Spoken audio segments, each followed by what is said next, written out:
আস্তে আস্তে নিয়ে যান, আস্তে আস্তে নিয়ে যান, আস্তে আস্তে নিয়ে যান।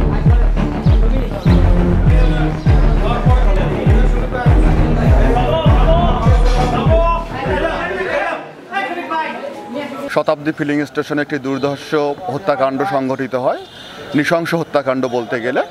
এই হত্যাকাণ্ড যিনি শিকার হন তার নাম হচ্ছে ইকবাল হাসান, তিনি সিরাজগঞ্জ নিবাসী। তিনি মূলত এই শতাব্দী ফিলিং স্টেশনে এখানে ক্যাশিয়ার হিসেবে কাজ করতেন। এই ক্যাশিয়ার হিসেবে কাজকালীন সময়ে তিনি যিনি কর্ম যখন সম্পাদন করতেন এই সময়টা, সেখানকার সেলসম্যান রতনের সাথে তার বাকবিতণ্ডতা হয় এবং এই পাম্পের কিছু অনিয়মকে কেন্দ্র করে এই রতন যদি প্রতিবাদ করেছিল প্রাথমিকভাবে, এবং এই প্রতিবাদকে কেন্দ্র করে ভিকটিম ইকবাল হাসান তাকে চড়-থাপ্পড় দেয়। এই চড়-থাপ্পড়ের ওপর কেন্দ্র করে সে অনেক ক্ষুব্ধ হয়ে যায় এবং রাত্রের বেলা তিনি এই হত্যাকাণ্ড সংঘটিত করেন। এই হত্যাকাণ্ড মূলত প্রথমে তাকে হাতুড় দিয়ে হিট করা হয়, হাতুড়ের পর এখানে রেঞ্জ এবং চাকু ব্যবহার করে তার হত্যাটা নিশ্চিত করা হয়। আমরা পরবর্তীতে অভিযান চালিয়ে তাকে গাজীপুরের কালিয়াকৈর থেকে ধরতে সক্ষম হয়েছি। আমাদের ডিবির একটি চৌকস টিম এই অভিযান পরিচালনা করে এবং খুব দ্রুতই আমরা তাকে ধরতে সক্ষম হই।